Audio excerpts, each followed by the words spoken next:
about to go live. Good day, folks, and welcome back to our Zoom Daily with Rabbi Shlomo Schwartz, to a realistic map of meaning, where we've been reading his wonderful book, The Selfish God, and we're making quite advanced progress in the book. Starting to get real exciting, real interesting, and we're joined in the Zoom meeting by our friends Rabbi and Ronald. Ronald's down in Australia, Robbie's down in Texas, I believe. Always a joy to have people come together, but we're here to listen to the Rabbi, so let's tune in. And Shalom, Rabbi Schwartz, you're live on the air. We're going to turn the class over to you, and take it away with chapter 15. Thank you, Dan. Welcome, everybody. And we're finally up to what's in it for us. And I hope you'll find it as convincing as I do. Let's see, what am I? Oh, I have to do here. Do you have it on the screen? Is it on your screen? Yeah. Okay, good. Okay. Now, anybody listening now, if you're new, I've been building up to this. There's a lot of build up. I think this it starts to cap it nicely, but feel free to let us know if there's questions you have. You may be just missing something, or maybe you'll point out something that we missed. Any emails to sbs447@gmail.com will certainly get answered. That's sambobsam447@gmail.com. What's in it for us? I spent some time explaining what's in it for God. It is the pleasure of creating ever more broadly and deeply. That led to the realization that God had to make sure we create. God did so by giving us problems and making us struggle. This works for God. What's in it for us? What's in it for us is traditionally known as reward and punishment. From these two famous words, many questions arise, as follows. Why do the good suffer? For being good and or religious, are we rewarded in life with fame, fortune, and or good health? Or are those rewards the result of something else? Karma, maybe, hard work? I ask because of the disconnect between our actual experiences and the rewards and punishments promised by the Torah. The secular observation that good guys finish last seems more believable than religious promises, because many devout people don't fare too well, while many crooks seem to get away with murder, figuratively and even literally. The answer I've been taught is that Torah promises of good fortune and long life were never meant to describe the final reward, only the interim ones. Inter-rewards are the way God enables each person to progress. For example, one person who sincerely attempts to help the less fortunate will become rich, so that he will be able to help in a big way. His gifts will be large enough to restore financial stability, or his many gifts will inspire others to also help, or both. Such wealth is not the after-the-fact reward, it is before the fact enabling of generosity. His real reward will come after death and be so much more expansive. It will have to be, because life after death must be qualitatively different than the life we know, if only for the fact that death is no longer possible. Granted, in this life there is joy in giving, and being able to give, and joy afterwards, if you were able to see what good came of your gift. But that just amounts to positive feedback that you're on the right track, not the reward itself. While such joy is most welcome, it hardly registers on the after-death scale of never-ending pleasure. These factors shed light on other scenarios, ones that are more common. For example, another person with the same selfless desire to help others might not be enabled. This one never becomes as rich as the person described earlier. Every time this second person donates, he's embarrassed and frustrated by the small amount he can afford. Not to worry, his after-death reward will be as exquisite as the first person's reward, because they both did all that they could. In fact, the second person's reward will likely be greater to offset the embarrassment and or frustration he endured in this world. His suffering did not outweigh his goodness, it super-enabled it. Okay, but why do the wicked prosper? There are divine verdicts that grant reward only in this world, nothing in the next. This can occur when a person has miserably failed their potential in this world, but has still managed to do one or two things right. Maybe even more than that, but still not enough. God's fairness mandates a reward for those few things. However, an after death reward would be way out of proportion, much too rich for such a meager contribution. Therefore, God rewards such people in this world. God gives wealth, fame, power, or whatever, and it looks like they're getting treasures. Really, though, such things are a trifle in comparison to the everlasting reward enjoyed after death.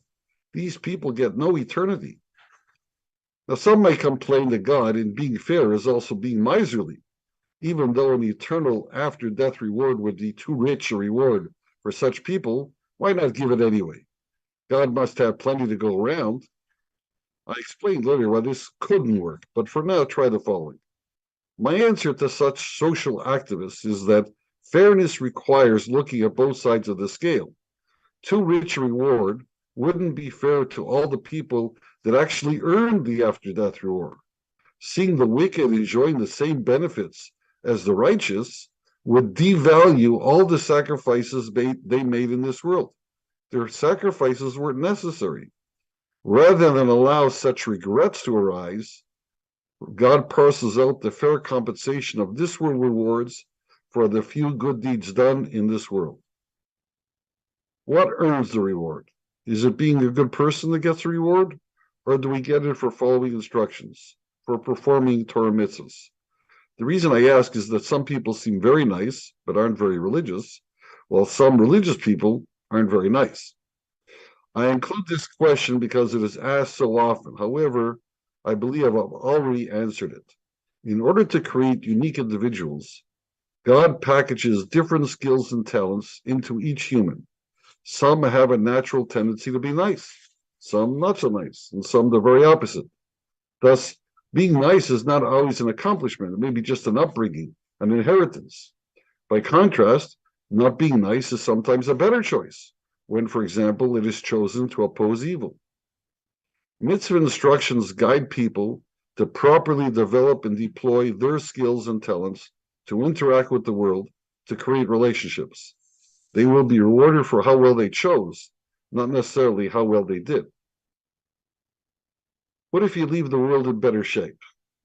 Now, what about leaving the world in better shape than you found it, irrespective of religious or nice behavior? Does that earn any reward? For example, J.S. Morrell developed the TCAS system to avoid air traffic collisions, which we still use to this day. He saved countless lives, yet his angry, domineering nature consistently pained the lives of his family and associates. Will he reside in heaven or hell? If it could be both, how will that be different from this life? My answer is that the question of the fate of Mr. Morrell and his like is not really ours to ask. It's not our job to decide his eternity. God can run the world very well without our help, and despite our mistakes, thank you very much. If you're asking me if Mr. Morrell was justified in behaving so badly, to let off steam so that he could develop a life-saving system, my answer is no. The bad behavior was not necessary for the life-saving development. Even if it was, that wasn't his job. His job was to enhance the lives around him. That is the job God allocated to him. The same was allocated to each of us. The life-saving could have always been allocated to someone else. Had we been involved with him, we should have intervened to stop the bad behavior if we could. Having mentioned heaven and hell a paragraph earlier, let's explore them. Maybe we can figure it out if someone really will burn in hell for all eternity. After death, what feels good? Think about this for a moment. After death, what feels good? It's a very deep question. All agree there is new life after death. Christians call it heaven, Muslims call it paradise, Buddhists call it nirvana, and Jews call it the world to come. Each religion envisions it differently, but gives only a scant description. Jewish literature set the standard for brief descriptions of the world to come with this curt tease, quote, Nicer is one moment of satisfaction in the world to come than all life in this world, implying all the pleasures ever experienced by everybody. And that's from Ethics of the Fathers 422. What an intriguing claim. It is different from most. Many envision heaven as a place where each person can forever pursue their favorite pastimes. The pleasures are the familiar ones, and the bonus lies in how long they last, forever. The sages could have easily described it as such, but they didn't. One moment in the next world versus all the moments in this world suggests the pleasure will be of an entirely different stripe. It will have to be to outweigh everything experienced to date. The possibility makes sense because the physical pleasures with which we are most familiar must lose most of their attraction after our body's death. These pleasures may not even be possible. There'll be no taste buds to tingle, no muscles to relax, and no nerves to soothe. Some more sophisticated minds might envision something more cerebral, like whatever makes a cat purr, as if God would say, "Here, because you were so well behaved, enjoy this wave of delight that I wash over you." But this would be out of the blue, not a natural outcome of everything we have done up to then. If such an unnatural outcome was possible, why not award it from the outset? Why burden us with so much pain and anguish beforehand? All of the questions I have just asked, together with all of the dead ends encountered, drove me to distraction until I realized I was misinterpreting the description. Another example of finding an answer by perpetually asking questions. Instead of treating it as a balancing scale with the world to come on one side and this world on the next, it should be read as a consequence, as follows. One moment after death will gain its intensity from all the moments in this life. They will be understood. It must be that that moment confirms unequivocally the value of all the person had created in this world, all the harmonization with others, and all the satisfaction the person gave God. How satisfying that would be. Anyone who has ever pleased a parent by making him or her proud has had a modest taste of this pleasure. Such sublime confirmation of our identity and life's work is what we have always sought. I can understand how that would entail pleasure without limit. The ingredients for this to happen are already in place. God need only grant awareness of all the good a person has created out of nothing. That would be the ultimate proof that this person mattered. As per my quote of Jordan Peterson at the beginning of this book, this person will not have been a piece of matter, but what mattered. This awareness is not a new creation of God's like the out-of-the-blue wave of delight contemplated earlier. It is just an unlocking of memories of all the person's positive relationships with others. Couple this with the ability to connect to all the memories held by the other people in the relationships, memories that are now also unlocked. After death, this will all happen naturally, because without a body, without ears and eyes and ears, a person no longer learns anything from sight or sound. Instead, the learning comes from God imagining the person in the same field as all the other people are being imagined. They are all like memories. All these memories would cascade into an ever-increasing awareness of connections created. Connections. The universe was never anything more than a jumble of forces acting on each other, connecting with each other. Each positive connection is significant.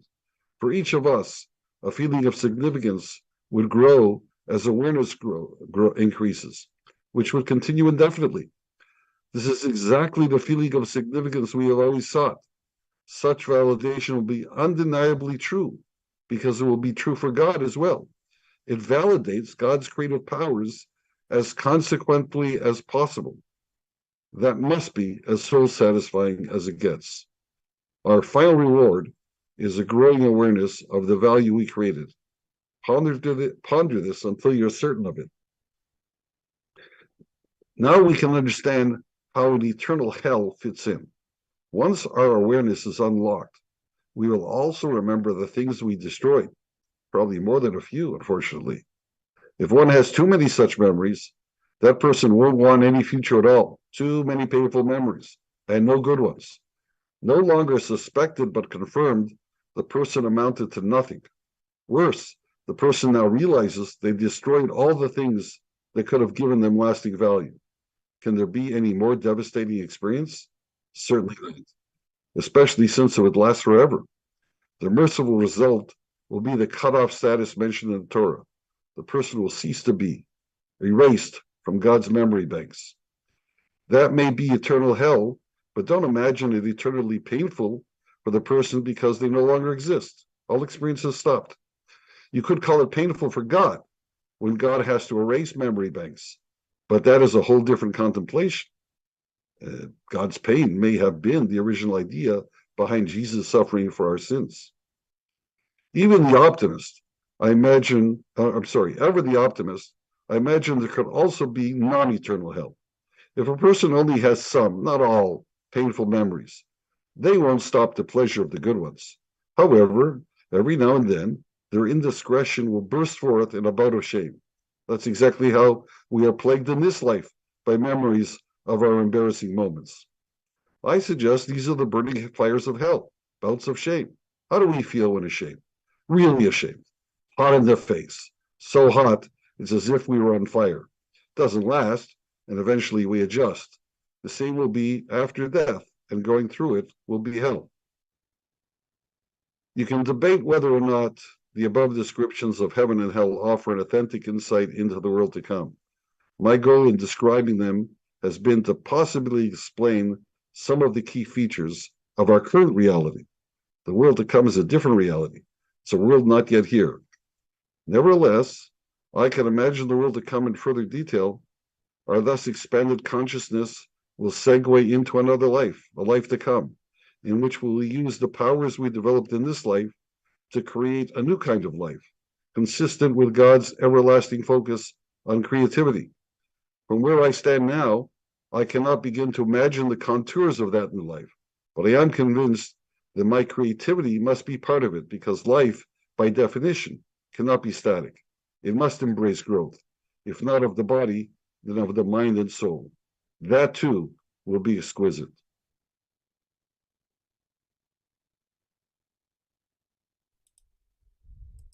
Very well said, Rabbi. I mean, it provokes a lot of imagery and a lot of thought.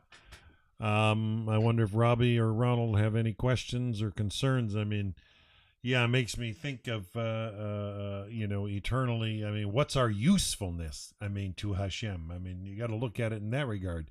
If you're not of any use, that, like you said, eraser. Yeah, I mean. So that's my concept, is that God created us to act. This is subconscious. So we're a creation of God. So we're real in the sense that God made us real. We're not as real as God, but we're real. God made us, and there's no reason he should give up on us as long as we're functioning in what he'd hoped to be the case, which is creating some things on our own, because he created us, and well, we can create, and we create even things that maybe he wouldn't have created. So he likes to create. That's the God likes to create, and this is the joy, and we have that experience. We enjoy creating, so I think we can relate to God's enjoyments in creating, and he will never stop. We'll just keep creating in different scenarios, but first we had to create enough to enjoy and learn from it, and then go on to the next stage. Is the picture I'm painting. Yes, yeah, very good, very good. I mean, it's a lot to ingest, and like you say, it's a little surreal for us to actually grasp. Ronald, did you have a question? I was just going to say, in my past faith, I could never really wear the burning fires of hell. It didn't seem right, but I had that same thought and believed that you actually just became non-existent in the end. You weren't in the depths of torture for the eternity. You were just cut off somehow. You just didn't exist. Yeah, I can't see any, like you're sort of saying there, that if you it didn't doesn't have serve any a existence. purpose, yeah. If it doesn't serve a purpose, why torture? Yeah. Yeah. Right. Yeah, God's kind. Yeah, that's right. That's sort of saying being brutal. Yeah, But yeah, exactly. Not a sadist. but so all these, maybe I should talk about that, because all these talks about the burning fire. So um, you can imagine, especially in ancient times, when people were, well, they weren't so sophisticated as us. I mean, we deal with much more esoteric concepts because we've learned through computers and just travel. I mean, we see different cultures and get to know them and live with them and so on. So I think we're our outlook is much broader than it could have been in past history. And So how do you tell people to stay the course when if they're more childlike in that sense, then you've got to give them something fearful to keep them in line, and that's what the was. It wasn't a Yeah. fake, because it is. The shame is a real thing, and there's not. I mean, they say that people are more afraid of public speaking than afraid of dying, and the Some reason, people are, yeah. yeah, no, most people were definitely afraid of public speaking. Why? Because they're afraid of embarrassing themselves. It's the shame. People are afraid of being ashamed, and that's why they're shy and they don't want to. They're it's a very very tough thing. Um, Rabbi, didn't historically the concept of Gehenna, didn't it come from a lot of ancient ideas that certain caves and areas that people were superstitiously taboo, and you had a lot of mythology surrounding certain areas underground that developed into certain notions. You could say scary stories or whatever to teach lessons to children, but over generations, I mean, this mushroomed into my the idea of hell to a degree. my concept is, the way I view it is that, because of the total record of humanity, that it started with Adam and Chava, and then built up from there. So civilized, not really to concede, by the way, that we did earlier, that maybe there were billions of years before that, for God was just like a day, and so there was all kinds of development. But once civilization started, we're talking about man, and we trace the life spans. So we got five thousand or so, 5+ thousand years. So from that time, that was the original concepts, and Adam knew them, and the early people, they had visitations, experiences with God, so they would have understood the reality, and they would have tweaked onto these realities and the shame and so on. And then now they have to convey it to people that didn't have these experiences, so they could have translated them into a burning shame, a feeling, because they're not trying to teach that this is the result. You're better off going this way than that way. And then by lesser minds, they get built into, that's when the myth starts. So people enhance it in the way they understand it.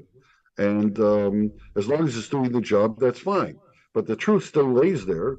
Um, I didn't say there's no hell. I said there is a hell, and this is what the Right, fire right, is right. But like. the term Gehenna, doesn't it come from the Valley of Hinnom, Yeah. which was the valley, or the valley of the son of Hinnom, which was Ben Hinnom, which, yeah, notions. I think I heard that there is a valley. It's in Jerusalem. It's in Jerusalem. Yeah, There was a place there that they used to burn all the.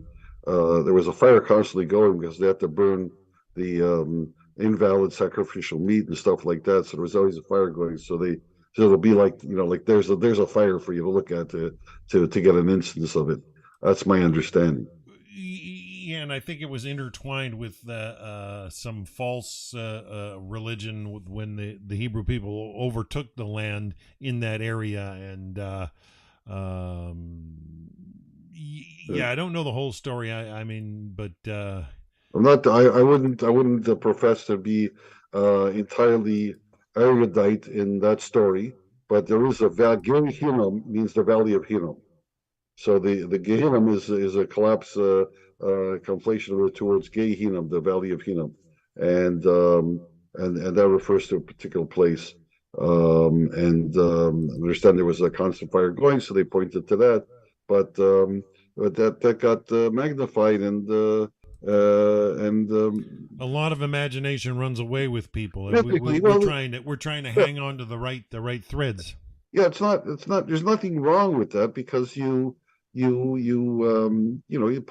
poetry and allegories and so on bring the message home, help us get in touch with it in different places. But then you can go off on the wrong track. So you always have to have people that are know exactly where it came from, so they can keep you on track. This is the whole tension between teaching and creativity and keeping it rooted in reality, and yet allowing it to broaden out and flourish with the human mind. So you have this tension that you're trying to let the human mind create visions of its own, flourish, helpful images that are useful to do what they got to do, but not go the wrong way and corrupt the whole idea, which is exactly what happens through idol worship and other activities. So the horror stories that some rabbis discuss on what it's like in Gehenna Mhm. and the punishments there that are so vile, are they not true? Well, I'm suggesting that this is it. Like I said, God could manage the world. What the actual fate is, there's nothing you can do about it. God's going to do it. But if you're happy with that kind of vision, fine. I'm not. So I understand. My understanding is that God wouldn't be interested in that. I don't see any reason for him for God to implement that, but I can very well envision the shame, and that shame could be quite intense. We can suffer quite intense shame, and it's not comfortable. It's not comfortable, but we adjust. We get over it. And there's this concept, when somebody dies, their relatives, especially their sons, will say a special prayer for 11 months to help them. There's a cleansing. The cleanse, the idea is being that like they gave rise. Let's say my father passed away, my mother, but they gave rise to me, right? They taught me, they invested in me. So now anything I do, it's to their credit, right? Yeah. So if I do something extra, so that's Well, extra to their credit, right? So everything I do is to their credit. So as a special prayer, that's especially something to do for them, that you have them in mind, and that helps them through this period, that at least they've left this behind, and that works. That's true. That makes sense. So do these stories or descriptions come out of ancient writings like the Zohar or anything like that, or Kabbalistic, or are they just like legends that have been written down, or are they in? I'm sure they have some footing in or somebody said something, they're trying to explain something and using an allegory or something, and that got taken like that. I'm just trying to put a more modern mind on it. Because I sort of like what you're saying is what a lot of rabbis discuss. You deal no more than 11 months in just getting refined that little bit more. And then there's one or two that really go to town on, and you probably know who I'm talking about, who can really go to town on the Gehenna and really try to scare people. Obviously, what they're saying is totally scary. And that's what I thought, well, where does this really come from? Because I've only heard up until I first heard those things is, the sort of the passive side, like we're discussing here with there is a legitimate valley of the sons of Hinnom, and it's mentioned in the Bible, of course, in Joshua 15 verse 8, and it's on the border of the between the lands of Judah and Benjamin. But during the first temple period, it was the site of what they called the Tophet, which was a pagan ritual where they passed children through a fire. Through Moloch. And they would, and so there's an entire. It was a place that kind of, it got this. It's not like urban legend. It was a factual place that had factual, nasty, burning things going on that were considered horrendous. It's a question. You should know that there's disagreement. Two versions of that. Some say they actually threw the kids into the fire, and some say no, they just walked with the kid through the fire. Or they would place it on a statue's hands. The hands of the statue was reached out, and the fire was burning, and they would place it on the statue's arms that were outstretched. And the point being that it was a nasty act that Hashem condemned, and the whole aura of the place burning, and just a horror show. They keep the people that espouse these views. So there's this debate. Let's say if they are successful in convincing some people that, I better watch my way, I don't want to get that kind of punishment. So then they've been successful. That's what it's all about. Is like scaring people into behaving yourself. Okay. But then there's other people who say, that's not going to happen. That poppycock, that you turn them off. So that's the other side. That's you turn them off from the truth. So then my approach would say, the prophet Jeremiah in chapter 19, verses 2 to 6, he cursed the place. I could pull it up, but I don't. Jeremiah 19. Let me see what that says.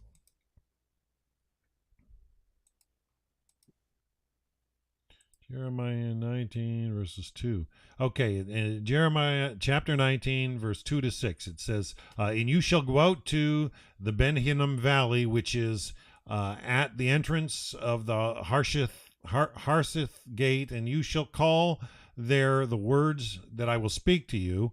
This is when Hashem sent Jeremiah. He says, and you shall say, hearken to the word of the Lord, O kings of Judah and inhabitants of Jerusalem. So said the Lord of hosts, the God of Israel, behold, I am bringing evil upon this place, which whoever hears, his ears will tingle, because they forsook me, and they estranged this place, and burnt incense therein to other gods, which they had not known, they, their forefathers, and the kings of Judah, and they filled this place with the blood of innocent people, and they built the high places of Baal to burn their children with fire as burnt offerings to Baal, which I did not command, neither did I speak, nor did it enter my mind.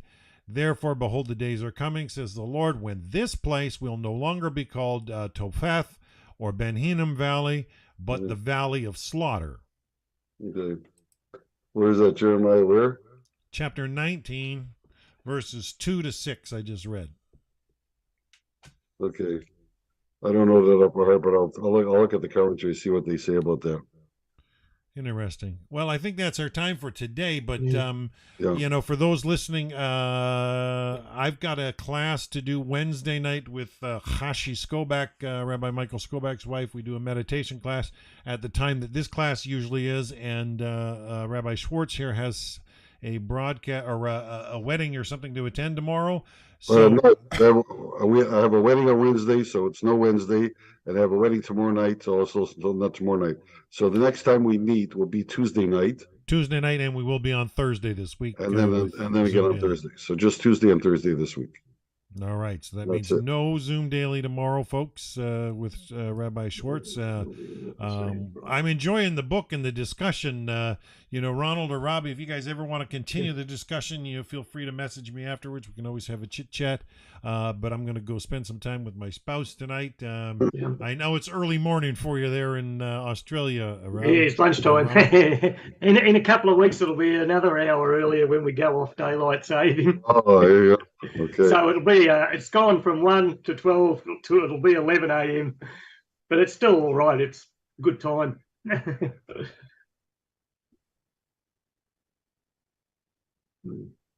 It's a pleasure, and so we're going to sign out for today. Well, Rabbi Schwartz, everyone. you enjoy your time tomorrow, and we'll Thank see you. you Tuesday, Okay. same time. Everybody be well. All right, Thank guys, you. take care. Bye for now. Good night.